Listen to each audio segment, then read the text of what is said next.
Alfred Hitchcock was born in 1899 in London, England, and died in 1980 peacefully in his sleep.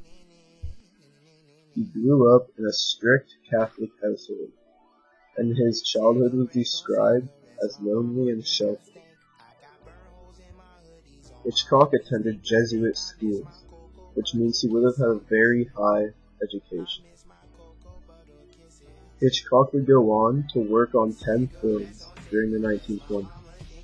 He worked jobs everywhere from a screenwriter to art director to assistant director, and in 1929 he did his first film with sound, Black Man. The young Hitchcock faced a string of bad luck in the early 20s, with some of his first silent films. The first film he was ever supposed to direct lost funding only shortly into shooting, and another one of his directed films was simply a commercial flop. The 39 Steps, 1935, is the film that gave Hitchcock his first significant attention internationally.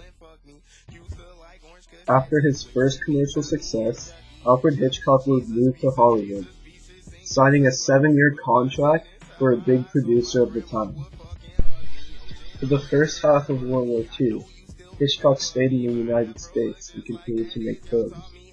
However, for the second half of World War II, he moved back to England and helped out with propaganda films. He stays in England for a few years after the war, but then comes back to Hollywood, teaming up with Paramount Pictures to create Rear Window, 1954. Then a year later, he becomes a United States citizen. In 1958, he does Vertigo, a complex, plot-driven film with commercial success that would go down as one of his great films.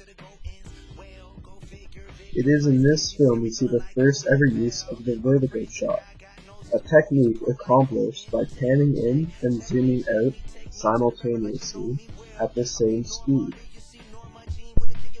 His next 3 films are considered his most famous: North by Northwest, 1959, Psycho, 1960, and The Birds, 1963. Psycho is famous for its very controversial shower scene, in which a woman is stabbed.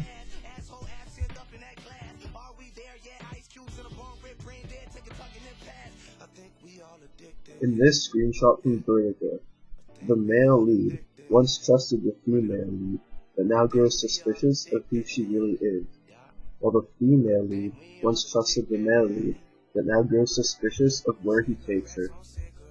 This screenshot, from North by Northwest, shows the main character being forced to drink straight bourbon. He is then put behind the wheel of a car. When he is framed for drunk driving and for stealing the car, everyone around him believes that he is guilty, while in reality he is still innocent. Which is an example of the role guilt and innocence plays in the plot of North by Northwest. Appearance versus reality plays a huge role in Rear Window. While people's lives may appear one way, in reality they can be very different. This relationship between appearance and reality is basically what the plot is based on. I won't go further into detail as not to spoil the movie. For Hitchcock's great films, he has been coined the name the Master of Suspense.